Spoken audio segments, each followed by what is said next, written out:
আমাদের এখানে উপস্থিত আছেন বাংলাদেশ জাতীয়তাবাদী ছাত্রদল কেন্দ্রীয় সংসদের সহসভাপতি জহির রায়হান আহমেদ, সহসভাপতি ডাক্তার আউয়াল, উপস্থিত আছেন যুগ্ম সাধারণ সম্পাদক মাসুম বিল্লাহ, জাহিদ শাকিল, রাজু আহমেদ। তারপরে হচ্ছে আমাদের এই জরুরি সহায়তা কেন্দ্রে যিনি সমন্বয়কের দায়িত্ব পালন করছেন আমাদের প্রচার সম্পাদক শরীফ প্রধান শুভসহ কেন্দ্রীয় সংসদের নেতৃবৃন্দ উপস্থিত আছেন। ঢাকা বিশ্ববিদ্যালয়ের সংগ্রামী সভাপতি গণেশ চন্দ্র রায় সাহস, সংগ্রামী সিনিয়র যুগ্ম সাধারণ সম্পাদক নাসিরউদ্দিন শাওন এবং যুগ্ম সাধারণ সম্পাদক শুভসহ ঢাকা বিশ্ববিদ্যালয়ের নেতৃবৃন্দ, আপনাদের সকলকে আমরা ধন্যবাদ জানাচ্ছি। বিশেষ করে যারা আমাদের আজকের এই আয়োজনকে যারা সহযোগিতা করার জন্য গণমাধ্যমের আমাদের বন্ধুরা এসেছেন, আপনাদের সকলকে আমরা কৃতজ্ঞতা জানাচ্ছি। আসলে এই ঘটনা যখনই ঘটেছে তার কিছুক্ষণ পরে বাংলাদেশ জাতীয়তাবাদী ছাত্রদল একটি জরুরি প্রেস নোটের মাধ্যমে শুরুতে আমরা একটি মেডিকেল টিম গঠন করেছি বাংলাদেশ জাতীয়তাবাদী ছাত্রদলের আমাদের যারা ডাক্তাররা রয়েছেন তাদের সমন্বয়ে। তারা শুরুতেই উত্তরার বিভিন্ন হসপিটালে, আপনারা দেখেছেন যে বিভিন্ন হসপিটালে তারা সহায়তা করেছে এবং অ্যাম্বুলেন্স সহযোগিতা দিয়েছে। তার কিছুক্ষণ পরে আমরা শুনতে পেলাম যে যারা আহত হয়েছে তাদেরকে ইমার্জেন্সি ঢাকা মেডিকেলে বান ইউনিটে শিফট করা হচ্ছে। এবং এই ঘটনা শোনার সাথে সাথে আমাদের ঢাকা বিশ্ববিদ্যালয়ের নেতৃবৃন্দ এবং ঢাকা মেডিকেলের আমাদের যে ইউনিট রয়েছে তারা এখানে গুরুত্বপূর্ণ দায়িত্ব পালন করেছে। বিশেষ করে আপনারা দেখেছেন যে রক্তের যে একটা ক্রাইসিস ছিল সেটি দূর করার জন্য আমাদের ঢাকা বিশ্ববিদ্যালয়ের এবং ঢাকা মেডিকেলের নেতৃবৃন্দরা অপরিসীম ভূমিকা পালন করেছে। একই সাথে এই এলাকার যানজট নিরসনে ঢাকা বিশ্ববিদ্যালয় এবং ঢাকা মেডিকেলের নেতৃবৃন্দ এবং কেন্দ্রীয় সংসদের নেতৃবৃন্দরা ব্যাপক ভূমিকা পালন করেছে। এবং গত 2 দিন ধরে বাংলাদেশ জাতীয়তাবাদী ছাত্রদলের পক্ষ থেকে জরুরি সহায়তা কেন্দ্র এখানে আপনারা দেখেছেন এটি চালু রয়েছে। এবং আজকে সকালে আমি রাজশাহীতে যে আমাদের যে হচ্ছে ফ্লাইট লেফটেন্যান্ট তকির যিনি শহীদ হয়েছেন ওনার কবর আমি জিয়ারত করে আমি সকালে এখানে এসেছি।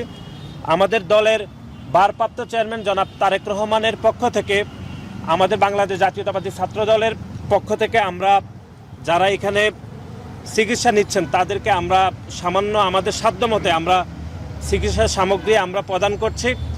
এটি বাংলাদেশ জাতীয়তাবাদী ছাত্রদল, আপনারা জানেন যে একটি ছাত্র সংগঠন হিসাবে আমাদের যেটুকু ভূমিকা রাখা দরকার গত কয়েকদিনে আমরা সেটুকু রাখার জন্য আমাদের আপ্রাণ প্রচেষ্টা ছিল।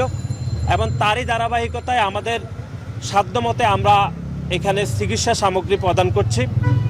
আমরা মনে করি যে বাংলাদেশের গণ অভ্যুত্থান পরবর্তী সময়ে যে বাংলাদেশে একটা ইতিবাচক রাজনীতির শুভ সূচনা হয়েছে তারই ধারাবাহিকতায় বাংলাদেশ জাতীয়তাবাদী ছাত্রদল এই যে মাইলস্টোন কলেজে একটি যে মর্মান্তিক যে দুর্ঘটনা ঘটেছে সেখানে আমরা এই যে কোমলমতি শিক্ষার্থীরা যারা শহীদ হয়েছেন তাদের পরিবারের পাশে থাকছি এবং যারা আহত হয়েছেন তাদের যেন নিবিড় সুচিকিৎসা নিশ্চিত করা যায় সেজন্য আমরা এখানে সমষ্টিগতভাবে কাজ করছি। এবং আজকের এই চিকিৎসা সামগ্রী হয়তো এটি যারা এখানে চিকিৎসা নিচ্ছেন তাদের জন্য হয়তো এটি পর্যাপ্ত না, কিন্তু তারপরেও ছাত্র সংগঠন হিসাবে আমাদের যেটুকু সামর্থ্য রয়েছে সেই সামর্থ্য দিয়ে আমরা ওনাদের পাশে থাকার চেষ্টা করছি। এবং আমরা সরকারের নিকট আমরা বিনীত অনুরোধ করব যেন ওনাদের সুচিকিৎসা নিশ্চিত হয়, সেজন্য সরকার যাবতীয় প্রতিটি পদক্ষেপ গ্রহণ করবে বলে আমরা বিশ্বাস করি। এবং আপনারা জানেন যে এই যে মাইলস্টোন কলেজের দুর্ঘটনা ঘটার পর থেকে সামাজিক যোগাযোগ মাধ্যমে কিন্তু বিভিন্ন প্রোপাগান্ডা হচ্ছে। বিশেষ করে আমরা গতকালও বলেছি যে জামাতের আমির একটি দায়িত্বশীল জায়গায় থেকে তিনি গণমাধ্যমে বলেছেন যে তিনি তার মতো বলেছেন যে 100-রও বেশি যে কোমলমতি শিক্ষার্থী এখানে হয়তো মারা গিয়েছেন, তিনি তার বক্তব্য বলেছেন। এই যে তিনি যে বলেছেন এই কথা, এতে কিন্তু জনমনে বিভ্রান্তি তৈরি হয়েছে। কিন্তু আমরা আমাদের সেনাবাহিনী, আমাদের সশস্ত্র বাহিনীর উপর আমরা চরম আস্থা রাখতে চাই এবং ওনারা যে সংখ্যা বলেছেন সেই সংখ্যার উপরে আমাদের পূর্ণ আস্থা রয়েছে। এবং যে বিভ্রান্তমূলক বক্তব্য দেওয়া হয়েছে সেই বক্তব্যের কারণে কিন্তু মাইলস্টোন কলেজের সামনে এবং সচিবালয়ে কিন্তু 2টি মব তৈরি হয়েছে। সেখানে বলার চেষ্টা করা হয়েছে যে লাশের সংখ্যা নিয়ে লুকোচুরি করা হয়েছে। এটি কোনোভাবে কাম্য নয়, কারণ এখানে যতজন শিক্ষার্থী শহীদ হয়েছেন তাদের প্রত্যেকের কিন্তু হিসাব নেওয়া খুবই সহজ। সুতরাং লাশের সংখ্যা কোনোভাবে লুকানোর কোনো অবকাশ নেই, কোনো সুযোগ নেই।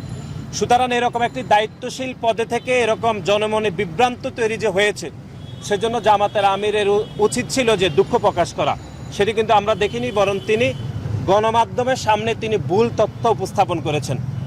আমরা আবারও বলছি, আমাদের সেনাবাহিনীর উপর আমাদের পূর্ণ আস্থা রয়েছে এবং আমাদের সশস্ত্র বাহিনী, অন্য যে বাহিনীগুলো রয়েছে তাদের উপর আমাদের আস্থা অপরিসীম। আমরা শহীদদের সংখ্যা নিয়ে আমাদের যেটি গণমাধ্যমে প্রকাশিত হয়েছে এটি আমরা পূর্ণ আস্থা রেখেছি এবং আমরা মনে করব যে সরকার যারা শহীদ হয়েছে তাদের প্রতি পরিবারকে তারা রাষ্ট্রীয়ভাবে ক্ষতিপূরণ দেওয়া উচিত বলে আমরা মনে করি। এবং যতদিন পর্যন্ত এই যে কোমলমতি শিক্ষার্থীরা সহ এখানে শিক্ষক যারা আহত হয়েছেন তাদের 100% চিকিৎসা নিশ্চিত করার জন্য সরকারের কাছে আমরা বাংলাদেশ জাতীয়তাবাদী ছাত্রদলের পক্ষ থেকে আমরা জোর দাবি জানাচ্ছি। আপনাদের সকলকে আমরা ধন্যবাদ জানাচ্ছি।